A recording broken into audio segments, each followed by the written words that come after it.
सोचिए सिर्फ 13 साल, और इन 13 सालों ने ब्रिटिश भारत का पूरा नक्शा ही बदल दिया। जी हाँ, हम बात कर रहे हैं 1835 से 1848 के उस दौर की। एक ऐसा तूफानी दौर था ये, जिसने साम्राज्य की तकदीर लिख दी। और इस कहानी के किरदार 4 गवर्नर जनरल, जो एक के बाद एक आए और भारत की जमीन से लेकर समाज तक हर चीज पर अपनी एक अमिट छाप छोड़ गए। तो सवाल यही है कि ये सब हुआ कैसे? मतलब सिर्फ 4 लोग और सिर्फ 13 साल, कैसे इन्होंने संधियों, टेक्नोलॉजी और जमीन पर कब्जे के दम पर ब्रिटिश इंडिया का पूरा कोर्स ही बदल दिया? चलिए आज इसी पहेली को सुलझाते हैं। तो आज के सफर में हम क्या-क्या देखने वाले हैं? सबसे पहले मिलेंगे मेटकाफ से, जिन्हें द लिबरेटर भी कहा जाता है। फिर बात होगी ऑकलैंड की, उनकी संधियों और इंफ्रास्ट्रक्चर की। इसके बाद आएंगे एलन बरो, जिनके दौर में विलय और सुधार दोनों हुए। और आखिर में लॉर्ड हार्डिंग प्रथम, जिनके समय में जंग भी हुई और सामाजिक बदलाव भी। और हाँ, आखिर में हम वो सारी जरूरी बातें भी दोहराएंगे जो एग्जाम के लिए बहुत जरूरी हैं। तो ये है वो टाइमलाइन। देखिए, 1835 से 36 तक सर चार्ल्स मेटकाफ, फिर 1836 से 42 तक लॉर्ड ऑकलैंड, उनके बाद 1842 से 44 तक लॉर्ड एलन बरो, और आखिर में 1844 से 48 तक लॉर्ड हार्डिंग प्रथम। एक के बाद एक हर किसी ने अपनी अलग कहानी लिखी। चलिए तो कहानी की शुरुआत करते हैं सर चार्ल्स मेटकाफ से। अब देखिए, इनका कार्यकाल बहुत ही छोटा था, सिर्फ 1 साल का। लेकिन 1 साल में ही इन्होंने एक ऐसा काम कर दिया जो इतिहास में हमेशा के लिए दर्ज हो गया। पता इन्हें क्या कहा जाता था? प्रेस का मुक्तिदाता या लिबरेटर ऑफ द प्रेस। अब ये इतना बड़ा टाइटल क्यों मिला?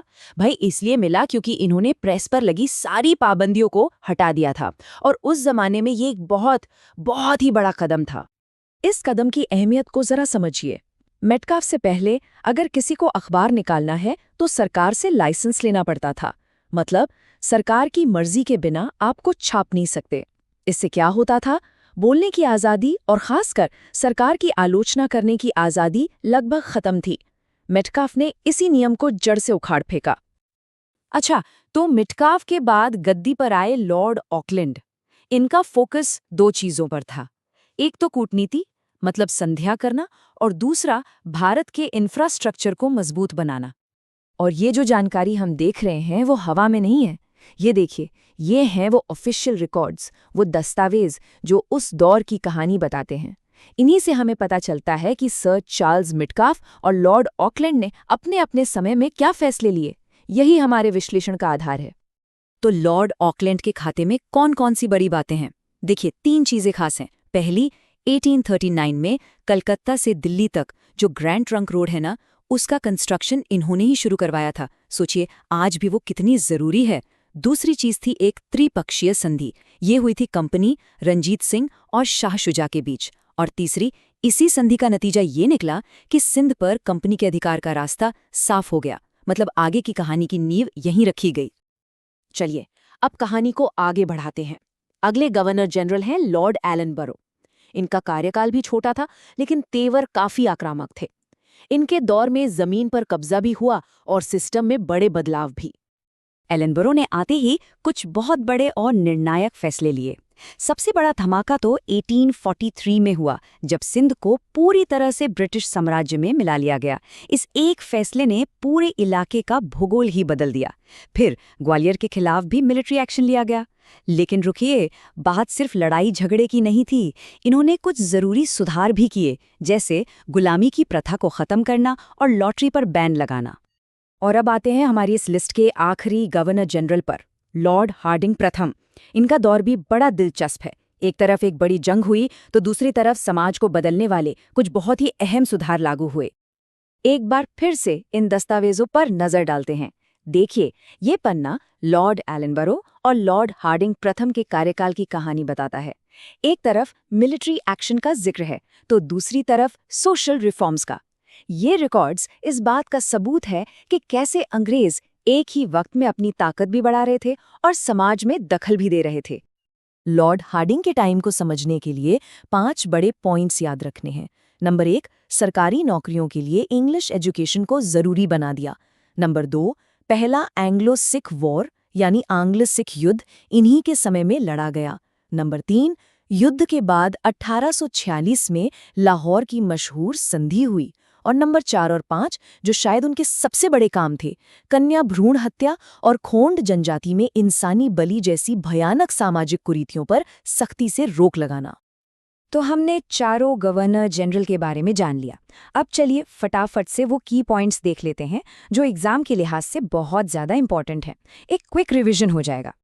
साल 1843, एकदम दिमाग में बिठा लीजिए, सिंध का विलय किसके समय में? Lord Ellenborough. ये सवाल बहुत बार आता है। और दूसरा साल है 1846, लाहौर की संधि। ये कब हुई? पहले आंग्ल सिख युद्ध के ठीक बाद। और गवर्नर जनरल कौन थे? Lord Harding. यहाँ एक बहुत ज़रूरी बात है जो अक्सर कंफ्यूज करती है। एलनबरो और हार्डिंग दोनों के सुधारों में फ़र्क क्या था? देखिए, एलनबरो के सुधार ज़्यादातर एडमिनिस्ट्रेटिव और कानूनी थे, जैसे गुलामी को गैर कानूनी बनाना। वहीं हार्डिंग ने सीधे सीधे सामाजिक बुराइयों पर चोट की, जैसे कन्या भ्रूण हत्या और इंसानी बलि पर रोक लगाना। एक का फोकस कानून पर था, दूसरे का समाज पर। और अगर आपको सब कुछ एक ही जगह पर चाहिए तो ये टेबल बेस्ट है। मेटकाफ मतलब प्रेस की आज़ादी, ऑकलैंड मतलब ग्रैंड ट्रंक रोड और त्रिपक्षीय संधि, एलनबरो मतलब सिंध का विलय और गुलामी का अंत, और हार्डिंग मतलब पहला सिख वॉर और सोशल रिफॉर्म्स। बस ये टेबल याद कर लीजिए, पूरा टॉपिक कवर हो जाएगा।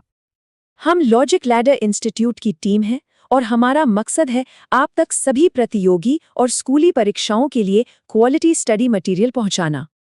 तो अगर आपको ये जानकारी काम की लगी हो तो इसे लाइक और शेयर करना न भूलें और चैनल को सब्सक्राइब ज़रूर करें।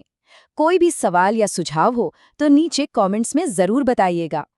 तो जाते जाते एक सवाल छोड़ जाते हैं।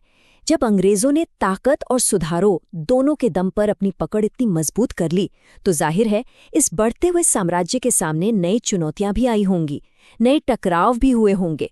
तो वो क्या थे? इतिहास का अगला अध्याय यहीं से शुरू होता है।